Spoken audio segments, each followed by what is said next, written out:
상식 퀴즈 하나 드릴게 한번 맞춰보시겠습니까? 제 친구 목사가 자전거를 타고 왔는데 도로를 건너려고 하니까 이제 신호등이 바뀐 거예요. 그러니까 보행자 신호등을 보고는 이제 자전거를 탄 채로 이제 길을 건넙니다. 근데 문제는 한쪽에서 달려오던 이 트럭이 그냥 신호를 무시하고 가다가 친구 목사를 들이받았어요. 누구의 과실일까요? 자전거를 타고 가던 친구의 과실일까요? 신호를 무시했던 위반했던 트럭의 과실일까요? 넌센스 아니에요. 눈치 작전하지 말고 누구의 과실일까요? 쌍방 과실이에요. 자전거는 내가 있을 때는 자전거라고 하는데 내가 타고 다닐 때는 그게 자전차가 돼요. 횡단보도를 건널 때는 반드시 내린 채로 자전거를 끌고 가셔야죠. 만약에 내가 자전거를 타고 횡단보도를 건너가다 사람을 치죠? 그러면 차량 사고가 되는 거예요. 그러니까 친구는 자전차를 타고 가다가 물론 보행 신호를 보고 갔는데 그것도 신호 위반이고 트럭도 신호 위반으로 쌍방과실이 돼가지고 지금까지 한 20년이 지났는데 그 후유증이 지금도 남아 있어요. 그래서 늘 찬바람이 불 때마다 너무 힘들다고 고백을 하더라고요. 의외로 사람들이요, 나는 당연하다고 생각했는데 그게 당연한 게 아니고 틀린 게 너무너무 많아요. 인생 자체도 마찬가지예요. 나는 당연하다고 했는데 절대 당연한 게 아닌 게 너무 많아요. 제가 직접 만나고 오랫동안 알고 있고 상담도 했던 집사님 한 분이 계십니다. 이분은 어릴 때 늘 가난한 게 싫었어요. 그리고 부모님 보면서 부모가 왜 이렇게 무기력할까? 왜 자식을 낳았으면 왜 저렇게 책임도 못 지고 왜 낳았을까? 그게 늘 한과 원망과 상처가 된 거예요. 그러니까 자기는 이제 어른이 되고 결혼했습니다. 한 가지 목적인 겁니다. 나는 내 부모처럼 내 자식 안 키울 거야. 잘 먹이고 잘 가르칠 거야. 그러니까 이분은 어릴 때부터 진짜 공부 열심히 했어요. 정말 잘했어요. 그리고 자기 나름대로 고생도 해서 좋은 대학도 갔어요. 일명 말하는 스카이로 갔어요. 그리고 자기는 알바를 하면서도 자기 용돈, 책 살 거 이걸 자기가 다 책임을 진 거예요. 부모가 도와줄 능력이 없으니까. 그리고 취직을 했어요. 이분은 물불을 안 가리고 일하는 거예요. 자기가 맡은 일은 몇 배의 실적을 낼 수 있을 만큼 회사에서 인정하고 같이 입사한 동기보다 누구보다 이분은 진급이 빨랐어요. 연봉도 높아졌어요. 지금 나이가 이제 은퇴를 앞두고 있어요. 그러니까 이분은 한 가지 합니다. 보통 이렇게 어릴 때 가난해가지고 상처가 많은 사람들은 나중에 어른 되면 낭비벽 있는 사람 많잖아요. 돈을 쓰고 스스로 위로받는 사람이 많은데 이분도 그것도 아니에요. 알뜰하게 모아요. 오직 한 가지. 가정을 위해서 그리고 내 자녀를 위해서 모든 뒷받침을 하는 거예요. 근데 한 가지 문제가 있는 거예요. 내가 너희를 위해서 이렇게 하는데 왜 너희는 그만큼 못 따라와? 그게 문제였어요. 그러니까 집에 가보면 애들이요, 공부 안 하고 이제 성적표 받아오잖아요. 그러니까 내신이 이렇게 자꾸 이렇게 떨어지는 걸 확인하고 나면은요, 이분은 못 견디는 거예요. 그러니까 애들을 야단을 치는 게 아니라 쥐잡듯이 야단을 치는 거예요. 그러니까 이제 자녀들은 사춘기가 지나가면서 아빠만 들어오면 늘 긴장한 상태. 왜냐면 혼나니까. 그러니까 이분은 당연히 그거죠. 내 역할은 이것만 돼. 나는 돈 벌어서 너희들 먹였고 가르쳤어. 그러니까 이 사람은 당연히 거기에 돼. 그러니까 가족들이 너무 힘든 거예요. 그런데 얼마 전에 이분이요, 어깨가 축 처졌더라고요. 이제 은퇴를 앞두고 있다 보니까 이제 자기 고민되잖아요. 은퇴 이후에 뭘 할까? 다른 거 해본 경험이 없으니까. 그래가지고 이제 가족들한테 오랜만에 우리 외식할까? 그랬더니 아이들이 다 나가는 거예요. 아빠 혼자 드세요.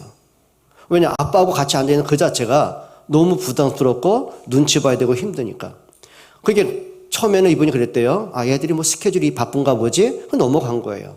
그 다음에 또 얘기한 거예요. 그러니까 자기는 뒤늦게서야 가족들하고 같이 하고 싶은 마음이 드니까 우리 식사를 가자고. 근데 와이프도 난 안 가겠다고. 나중에 보면서 느꼈더랍니다. 나 혼자구나. 그러니까 당신은 자기가 어릴 때 갖고 있는 그 상처가 너무 크다 보니까 그런 무기력한 부모가 안 되려고 무던히 애를 쓰고 몸부림을 치고 앞만 보고 달려왔는데 나중에 보니 가정에 물질은 풍부했어요. 자식들은 얼마든지 먹였고 잘 가르쳤어요. 근데 문제는 가족 간의 애착 관계가 없다는 걸 나중에 알았다 그러더라고요. 뒤늦게서야 외로움이 이런 거예요? 라고 말하더라고요. 잘못한 거 없잖아요. 얼마나 성실하게 살았어요. 그렇게 열심히 살고 자기를 위해서 쓴 건 없어요. 다 가족을 위해서 썼어요. 근데 문제는 진짜 필요한 거. 그러니까 가족들에게 돈을 갖다 주고 잘 먹이고 잘 가르친 것이 그게 부모 역할이 아니고 정말 가족 간의 사랑과 신뢰와 존중 없는 건 이게 외로움인가? 뒤늦게 자기는 발견했대요. 그래서 부탁을 했어요. 늦었지만 깨달은 거 다행인 거 아니냐. 근데 얘기했습니다. 당신 보니까 습관이 이렇게 그분을 이렇게 얘기를 하다 보면은 또 자기 변명 나오고 또 그런 게 있잖아요. 분명히 당신의 마음을 좋게 표현한다고 하더라도 상대방의 반응에 따라 당신 성격 그대로 나온다. 편지를 써라. 요즘은 뭐 애들 카톡도 소통을 하니까 글을 남겨라. 그래 이제 세 가지만 하루에서 하나는 뭐냐면은 나는 어릴 때 이렇게 가난하고 힘들게 살아서 너희들만큼은 잘 먹이고 잘 가르친 것이 나는 아빠의 가장 큰 역할이라고 생각을 했다. 그래서 이렇게 열심히 살아왔는데 뒤늦게 깨달은 게 내가 너희들한테 참 중요한 것은 준 적이 없다는 걸 알게 됐다. 사과하라. 미안하다고. 그게 마음문 여는 1차라고 얘기를 했어요. 그게 쉽지는 않겠죠. 그러니까 애들 입장에서는 왜 아빠가 안 하던 짓을 해? 그것도 이제 거부 아니고 부담이 된 거예요. 근데 그게 한 번, 두 번 같이 서신이 연락되고 가족들이 그걸 계속 보면서 나중에 이해한 거. 아빠가 어릴 때 받은 그 상처 우리한테는 안 주시려고 이렇게 살아왔네. 그냥 표현이 잘못됐을 뿐이야. 그것을 이렇게 마음문 열기까지가요. 제가 기억하기는 거의 7개월, 8개월 동안 노력을 하더라고요. 다행인 거죠. 여러분 사람들이요. 맞다고 생각하고 당연하다고 생각했는데 당연한 게 아닌 게 너무 많아요. 근데 또 반대편의 사람을 제가 알아요. 한때는 저에게 오랫동안 개척 당시에 출석을 하신 분입니다. 근데 이분이 시골에 살면서 공부를 참 잘했어요. 우등생이었어요. 상장도 많이 받았어요. 그러니까 옛날에는 중학교를 들어가더라도 시험 보고 합격을 해 갈 수 있었단 말이에요. 근데 이분이 시골에서 공부를 하면서 중학교 시험을 쳤는데 중등시험을 쳤는데 점수가 너무 고득점이에요. 그러니까 선생님도 너무 기쁘잖아요. 시골에서 이렇게 실력이 나왔다는 자체가. 그러니까 너는 시골 학교 다니지 말고 도시로 가라고. 이제 그럴 만큼 인정받은 사람이에요. 근데 이제 문제는 부모님에게 있는 거죠. 너무 가난하니까 형제들이 많으셨어요. 네가 맞인데 어떻게 너 우리 집에서 공부를 시키냐. 농사 져라. 초등학교 졸업하고 네가 그 한글만 익혔으면 됐지. 뭐 공부만 뭐 하냐. 우리가 농사 져라. 그리고 이제 학교를 안 보내신 거예요. 얼마나 상처되겠어요.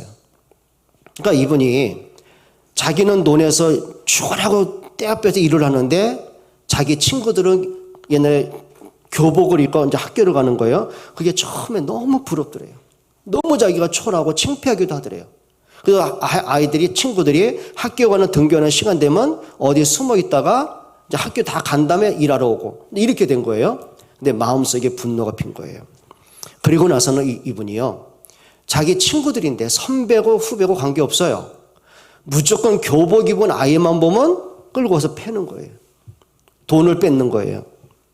이제 그러다가 이분이 좀 싸움을 잘하셨는지 수원으로 오셨어요. 이제 가출을 한 거죠.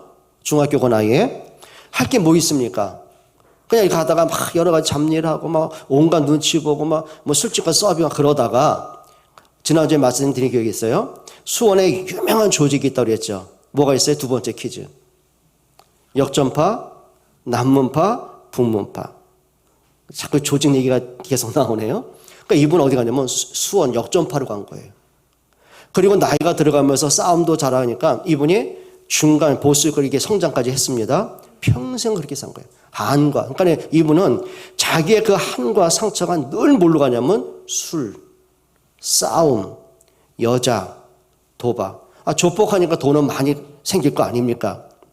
이제 그러다가 그 삶이 완전히 무너지고 알코올 중독. 어느 정도까지 가면은 이분은 눈만 뜨면은 술을 이렇게 잔에 안 마셔요. 대접에 한 병을 사서 그냥 마시는 거예요. 안주도 없어요. 몇 병을 마시고 쓰러지자고. 그러면 위가 빵꾸 나면 또 병원에 가고 길 가다가 또 겨울에 쓰러지면 이제 경찰서에 또 어떻게 주머니에 전화번호 쓴 거 내 번호는 또 왜 썼는지. 그러니까 자기도 안 와봐요. 쓰러지면 위급한 상황에. 그래가지고 우리 집 전화번호, 그때는 핸드폰도 없을 때 저점에서는. 그러니까 집으로 전화 오면은 경찰서가 또, 그러면 별짓 다 해봤어요. 그러니까 두 사람을 비교해 보면서 똑같은 상처인데, 똑같은 아픔인데, 한 분은 그냥 성실하게 그걸 발판으로 하고 그러면서도 많은 걸 잃어버린 경우도 있고요. 또 한 번 그게 울분과 분노와 폭력으로 가는 분이 있었고요. 그럼 그분들은 한 가지입니다. 한 분은 나는 가난하게 안 살 거야. 오직 성공할 거야. 그게 각인된 거고. 다른 한 분은 세상이 이렇게 불공평해. 나만 이렇게 왜 억울하게 살아야 돼? 그러니까 그것이 이제 폭력으로 가버린 거고. 여러분 사람들마다 나는 그게 당연해서 그 행동을 했다고 했는데 결코 당연하지 않은 게 너무 많아요. 여러분 영적인 것도 그런 거 있는 거 아십니까? 나는 맞다고 생각했어요. 근데 그게 사단하고는 맞는데 하나님하고는 너무 안 맞는 거예요. 아담과 하와는 그렇게 하나님의 형상 가진 자로 하나님의 은혜 받은 자 아닙니까? 근데 문제는 뭐냐면은 내가 가질 수 없는 그 한 가지 때문에 마음을 자꾸 뺏기기 시작하는 거예요. 하나님하고 자꾸 멀어지기 시작하는 거예요. 선악과를 먹지 말라는 하나님 너무 나가 안 맞는 거예요. 근데 반대로 내가 원하는 선악과를 보면서 사단은 얘기하죠. 걱정 마라. 네가 먹어도 안 죽고 눈이 밝아지고 오히려 네가 하나님이 될 수 있다. 그 사단의 거짓말하고 내가 원하는 게 너무 맞는 거예요. 그리고 사단의 거짓말에 끌려가다 결국은 이 땅에 창세기 3장 원죄가 들어온 거 아닙니까? 그러니까 사람들은 그게 맞다고 생각을 해요. 근데 결코 맞지 않는 거죠. 오늘 성경에 보면은 예수님의 비유입니다. 그러니까 세상의 모든 사람의 관심 어디 있을까요? 당연히 돈이 우선이겠죠. 성공이 우선이겠죠. 잘 먹고 잘 살고 부모는 잘 가르치고 그렇죠. 좋은 집 사고 좋은 차 사고 노후 우리가 준비하고 내가 원하는 거 사고 여행 다니고 그게 인생의 축복이라고 생각하고 그것이 인생의 성공이라고 생각하는 사람 너무 많을 거 아닙니까? 근데 한번 여러분 생각이 맞다면은 성경 필요 없죠. 인생에 왜 이렇게 예배합니까? 그게 성공이고 그게 인간의 목적이라고 한다면은 여러분 왜 그렇게 믿음으로 살고 양식으로 살아야 됩니까 도대체? 만약에요 하나님이 없다면 천국과 지옥이 정말 없다면 사단의 존재가 정말 없다면 저하고 여러분은 가장 불쌍한 사람이에요. 고린도전서 15장에 그 말 아닙니까? 바울이 고린도 교회 하는 말입니다. 그래 그 중에서는 뭐 어떤 생각이 대화가 오냐면 야 죽은 자가 부활한다는 게 이게 있을 수 있냐 이게 막 이런 논리부터 시작해가지고 성경에 대해서 예수님에 대해서 복음에 대해서 자꾸 거기다가 뭔가 다른 논리, 다른 철학, 다른 생각, 다른 이상한 종교들이 자꾸 혼합이 되기 시작하는 거예요. 어느 순간부터인가 복음은 온데간데 없어지고 섞인 복음, 짬뽕 복음이 계속 생기고 교회 안에 문제가 계속 발생을 하는 거예요. 어디까지 가냐면요, 근친 상간도 고린도 교회에서 이뤘어요. 그리고 많은 사람들의 성적인 문란과 타락이 있어요. 그 다음에 많은 율법으로 정죄하고, 그러니까 믿음이 약한 사람은 또 교회를 떠나가고 이런 많은 일이 발생을 하면서 바울이 쓴 성경이 고린도 전서, 고린도 후서가 되는 거예요. 그러면 오늘 우리가 지금까지 살아온 내 삶을 뒤돌아보면서 내가 옳다고 생각했고 이렇게 하면 내가 잘 될 거라고 생각을 해서 오늘까지 왔는데 그게 정말 맞았을까요? 그게 정말 하나님하고 맞았을까요? 아니면 사단하고 너무 맞았을까요? 점검은 하셔야 되는 거예요. 한번 따라 합시다. 착각하고 살지 말자. 착각하고 살면 안 돼요. 착각하면 안 돼요. 첫째입니다. 사람들의 착각이 뭐라고 생각하십니까? 오늘 본문에 예수님의 비유로 말씀하시는 거죠. 16절 한번 읽어보실까요? 이렇게 말씀합니다. 또 비유로 그들에게 말하여 이르시되 한 부자가 그 밭에 소출이 풍성하매 한 부자가 그 말은 뭐죠? 사람들이 부러워할 만큼 이 사람은 부자예요. 근데 얼마나 성실하게 했든지, 얼마나 열정적으로 일을 했든지 그 밭에 소출이 풍성한 거예요. 그냥 야, 작년보다 더 호황이다, 그 정도가 아니라 감당을 못할 만큼 소출이 늘어난 거예요. 이 정도면 성공한 거 아닙니까? 그럼 주변 사람이 볼 때는요, 야, 저 사람 도대체 뭘 하길래 저렇게 하늘마다 잘 되지? 또 부러움의 대상이 된 거예요. 그러니 그 현실을 보면서 이 부자는요, 얼마나 뿌듯하겠습니까? 어릴 때부터 꿈꿔왔던 것이 이루어졌어요. 소원했던 게 이루어졌어요. 아쉬움이 없어요. 부족함이 없어요. 문제는 더 풍성해서 문제예요. 이걸 내가 어떻게 관리하지? 이걸 어떻게 내가 저장을 하지? 그게 고민되는 거예요. 그럼 이 정도 되면 성공한 거 아니겠습니까? 거기다가 17절에 이렇게 말합니다. 한번 보세요. 심중에 생각하여 이르되 내가 곡식 쌓아둘 것이 없으니 어찌할까? 이제 심중에 생각하는 거예요. 미래에 대한 계획을 세우는 거예요. 앞으로 내가 이걸 어떻게 관리하고 어떻게 더 늘리고 이걸 어떻게 내가 준비하지? 이제 그런데 계획을 세우죠. 그러면 사람들이 볼 때는 무슨 고민이에요? 행복한 고민이잖아요. 행복한 고민이잖아요. 그런데 그 뭐냐면 어찌할까 이거 내가 감당이 안 된다 이거. 이 많은 곡식을 쌓아둘 것이 없을 만큼 풍족하니 어떡하지? 여러분 이런 고민하고 싶지요? 여러분이 혹시 은행에 저축을 하러 갔는데 은행에서 고객님 너무 많아 가져오지 마세요. 고객님 돈을 쌓아둘 곳이 없어요. 다른 은행 가세요. 이런다면 어떻게 했어요? 봐세요. 벌써 얼굴이 확 피잖아요. 이렇다니까. 그렇게 복음 얘기하고 전도 랩런트 얘기하면은 이러다가도요, 복 받아라 그러면 그냥 얼굴이 막 찢어지잖아요, 이렇게. 그 정도 된 거예요. 그러니까 예수님 비유가 사람들마다 이거 꿈꾸는 거 아니냐, 이거. 사람들마다 살아가는 인생의 목적이 이거 아니냐, 이거. 이제 그걸 말씀하시는 거죠. 그게 나쁘다는 게 아니에요. 우선순위가 바뀐 거예요. 우선순위가 바뀐 거예요. 그리고 하는 말입니다. 쌓아둘 것이 없으면 이거 어떡하지, 이거? 이걸 내가 어떻게 가? 이거 너무 많아서 큰일 났네, 이거. 이 정도 할 만큼. 그리고 18절에 결론 내립니다. 보실까요? 또 이르되 내가 이렇게 하리라. 이제 결론 내렸어요. 내가 앞날을 계산하면서 내가 이렇게 살면 내가 더 누릴 수 있겠구나. 더 성공을 할 수 있겠구나. 이제 답이 나왔어요. 이렇게 하리라.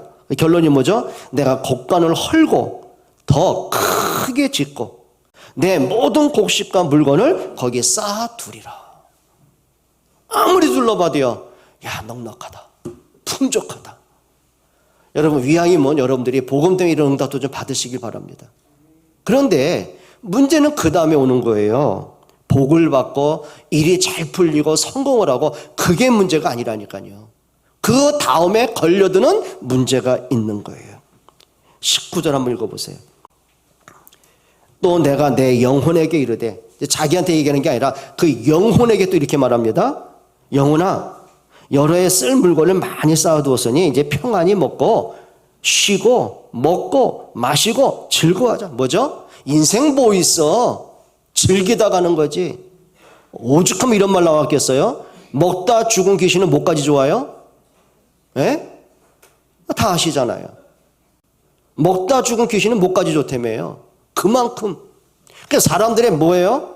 모든 생각과 관심과 원하는 게 뭐예요? 하여튼 풍족하고 마음껏 쓰고 넉넉하고 그 다음에 쉬고 내가 염려 없이 살고 마시고 즐기고 그리고 사람들마다 내가 뭐 파티도 좀 하고 과시도 좀 하고 좋은 집 보고 좋은 차를 보고 좋은 명품 보면서 사람들이 또 어떻게 했길래 이렇게 성공했어요? 그 말 들으면 기분 좋아지고 많은 사람이 뭔가 보여주고 싶은 이런 것들이에요. 지금 부자 그런 거예요. 그런데 단 한마디 여기는요, 그래, 내 영혼아 먹고 마시고 즐기고 쉬고 놀자 그거는 나있지 내가 이 축복을 가지고 어떤 일을, 어떤 우선적인 일을, 어떤 가치적인 일을, 그래 정말 내가 하나님 앞에, 렘넌트 앞에, 전도와 선교 앞에 내가 이거 어떻게 좀 관리해 볼까? 그런 말은 단 한마디도 없는 거예요. 그냥 내 영혼아, 내가 먹고 내가 마시고 내가 즐기고 뭐가 되는 거죠? 그게 오늘날 이기주의 사회된 거 아닙니까? 사람들은 이걸 보고 이제 부러워하는 거죠. 우리 밭에 보니까 내 창고에 보니까 그냥 겨우 끼니만 먹고 살만한데 저 사람은 어떻게 했길래 저렇게. 이제 그거 보고 비교되고 자기는 초라하고 열등감 갖고 또 부러워하고 그게 우리의 모습이기도 합니다. 근데 이게 정말 맞는 거냐는 얘기죠.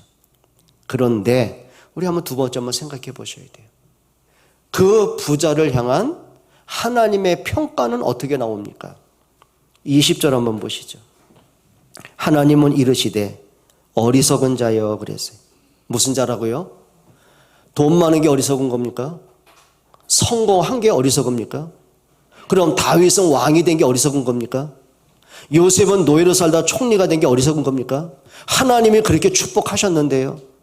브리스가 아굴라가 사업이 망했다가 나중에 복음을 듣고는 자기의 삶의 목표가 정해졌는데요. 그러다 하나님은 그에게 로마 최고의 갑부로 그를 재벌로 만드셨는데요. 그럼 하나님이 어리석게 한 겁니까? 그런 말이 아니잖아요. 어리석은 자요. 여러분 시편 14편 1절에 보면은요. 어리석은 자는 그 마음에 이르기를 하나님이 없다 하느니라. 이 부자는요. 남한테 부러움받고 인정받고 칭찬받고 자기는 풍족한 삶을 살아요. 근데 단 한 가지 없이 살아요. 하나님 없는 인생을 사는 거예요. 그래서 성경이 그 말입니다. 하나님 떠난 인간이 성공이 진짜 성공이냐? 여러분 시편에 보면 아삽이 영적으로 황폐되고 갈등이 온 게 언제인지 아십니까? 자기는 선지자예요.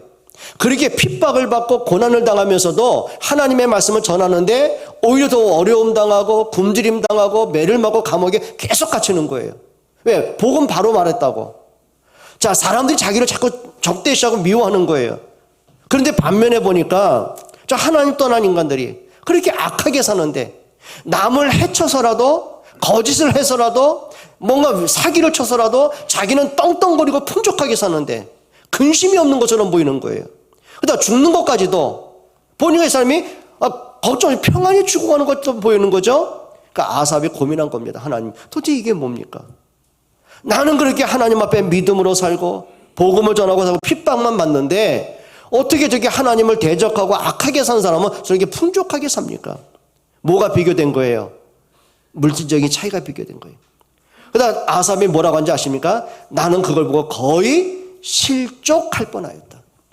여러분 원어상의 실족이 어떤 뜻이냐면 이겁니다. 낭떠러지 벼랑이 있죠. 떨어지면 뼈도 못 추리는 그런 벼랑. 거기에 내가 발 한쪽이 잘못 디뎌가지고 몸이 막 기우뚱기우뚱 떨어지기 직전의 상태. 그게 실족할 뻔하다 그 말이에요. 그리고 이제 아삽이 이렇게 말합니다. 이렇게 내가 이럴 바에는 차라리 하나님 말씀을 내가 절대 안 전하겠습니다. 이럴 바에는 내가 왜 하나님께 예배하고 하나님 믿고 살겠습니까? 뭐가 보인 겁니까? 육신적인 가치 기준이 보이는 거예요.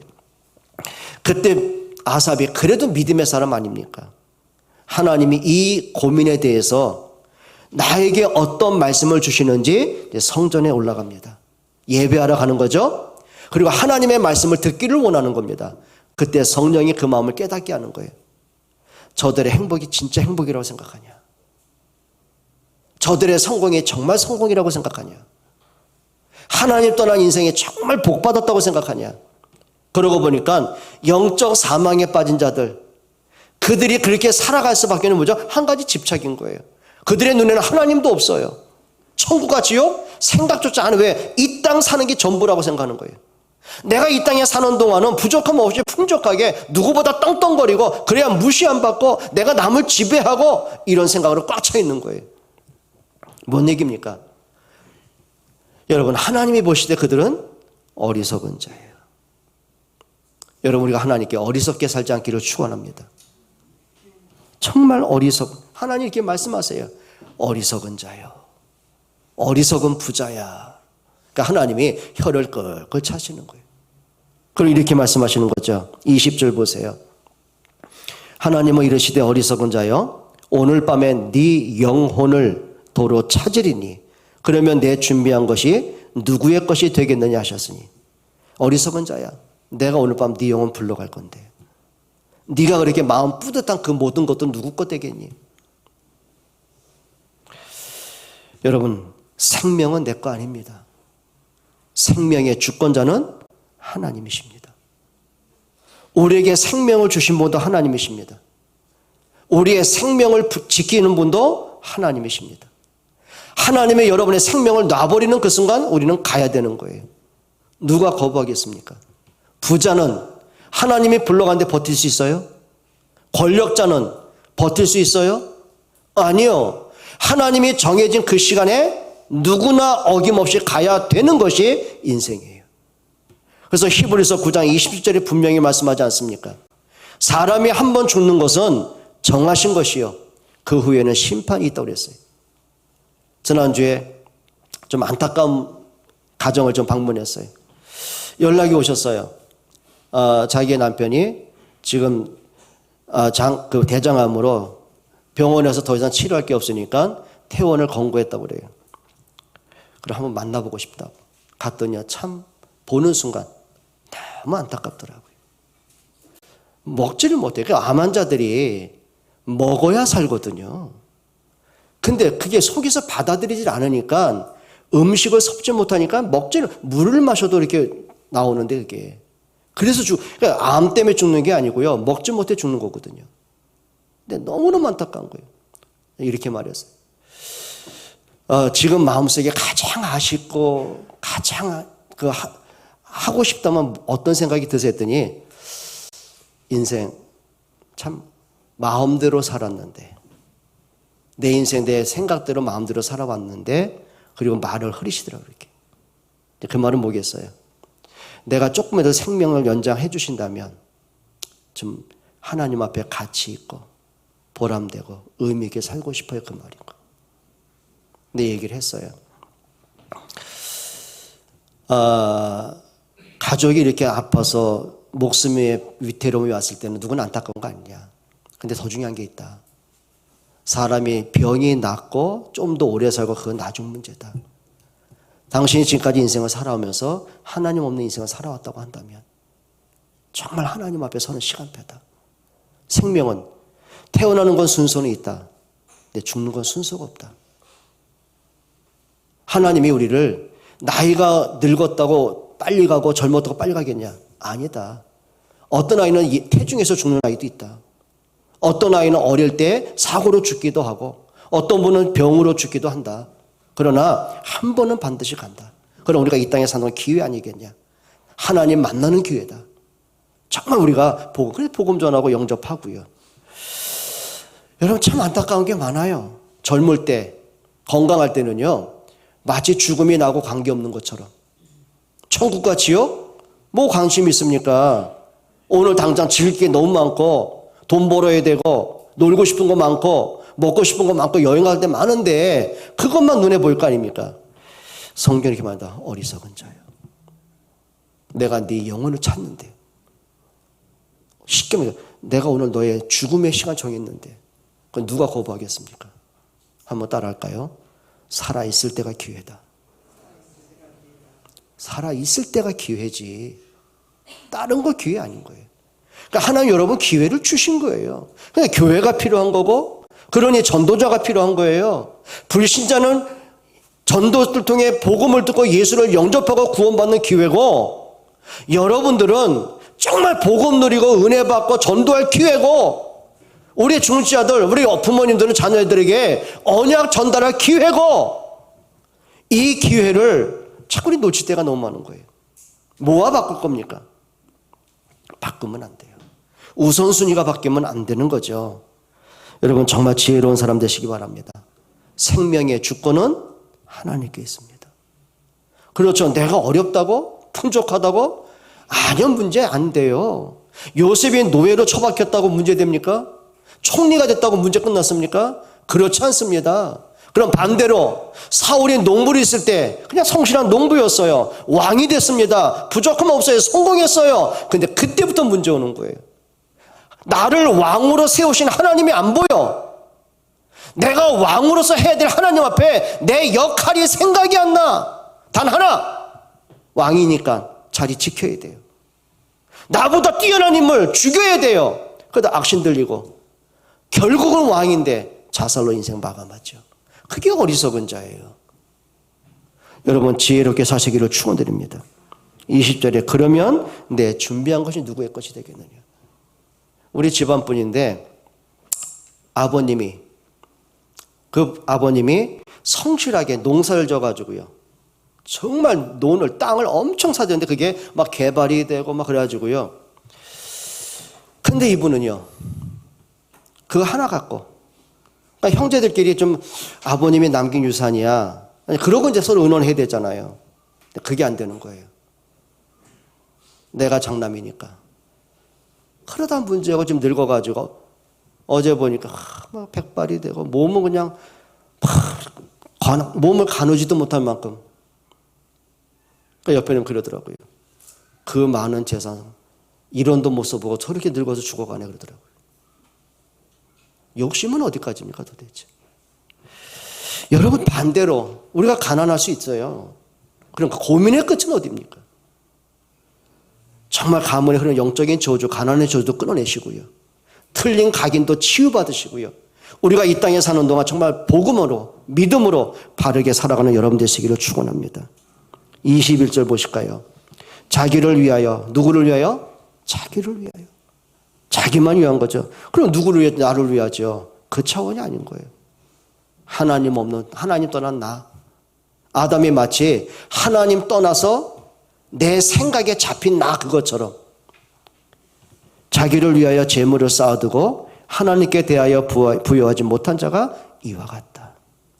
하나님께 부여하지 못한 그 사람이 바로 어리석은 이 부자와 똑같다라는 얘기죠. 여러분 복음으로 좀 풍성하길 축원합니다. 진짜입니다. 결론 내리겠습니다. 분명히 알아야 되겠습니다.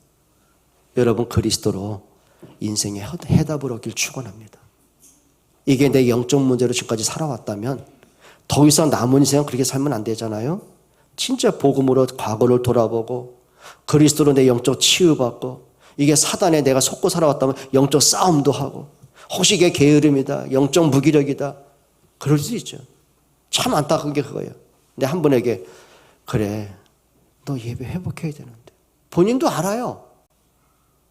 예배가 회복한다는 거 알아요. 그런데 주일날 되고 예배 때만 되면 눈이 안 떠지는 거예요. 그냥 몸이 까부러지는 거예요. 정상적인 생활 다 해요. 근데 예배할 때만 되면 눈이 안 떠지고 몸이 천근만근되어지고 그러니까 생각이 늘 무너지는 거예요. 이렇게. 참 오래 간다 너. 너무 안타깝고 정말 너무 가슴 아프고 그렇죠. 하나님이 그에게 또 어떤 중요한 계획은 있겠죠. 보면서요. 인간의 영적 문제가 이렇게 힘들구나. 근데 그 사람의 문제가 아닙니다. 그 무기력은 그 가문에 흐르는 영적 유산이더라고요. 여러분 정말입니다. 내가 사단에게 잡혀있는 것, 내가 내 생각에 잡혀있는 것, 과거 상처에 잡혀있고 내 불신앙에 잡혀있고 틀린 각인에 내가 잡혀서 인생을 지금까지 살아왔다면 남은 인생이 그렇게 살다 죽으면 안타까운 거 아니에요? 이제 그걸 정리하셔야 되는 거예요. 그게 마귀를 대적하는 거예요. 마귀와 싸우되 피 흘리기까지 싸우셔야 되는 거예요. 여러분 가문의 대물림의 유산이라면 가문의 저주의 고리는 끊어야 되는 거 아닙니까? 그게 영적 싸움인 거예요. 결론은 뭐예요? 그리스도의 능력으로요. 여러분 예수 그리스도가 그냥 종교가 되지 않기를 축원합니다. 정말 복음이 돼야 돼요. 그냥 우리가 종교 생활하고 예배 맞춰서 왔다가 가버리고 일주일 동안 막 바쁘게 산다고 막 잊어버리고 그런 게 아니라 한 번은 하루에 짧은 시간이라도요. 정말 내가 복음을 생각하고 복음으로 내가 정리도 해보고 복음으로 붙잡고 정말 기도도 해보고 내가 이걸 어떻게 실천할까 좀 도전도 해보고 그게 응답입니다. 그러다 보면 이게 뭐예요? 하나님의 절대 주권이구나. 절대 주권이구나. 생명은 하나님께 있다면 내 인생을 어떻게 살아가지? 그게 복음의 방향을 맞춰 가는 거죠. 여러분 그리스도로 여러분이 깨어나기를 축원합니다. 그리스도로 여러분 영적 잠에서 일어나기를 축원합니다. 그리스도로 이게 여러분의 영적 문제고 사단에게 이용당하는 문제라면 이게 가문에 흐르는 저주의 문제라면 그리스도의 이름으로 끊기를 축원합니다. 도전하시기 바랍니다. 기도하겠습니다. 하나님 감사합니다. 정말 예수 그리스도 그 이름이 내 인생의 해답이요 삶의 이유가 되고 결론이 되고 끝을 보게 해 주옵소서. 예수 그리스도의 이름으로 기도합니다.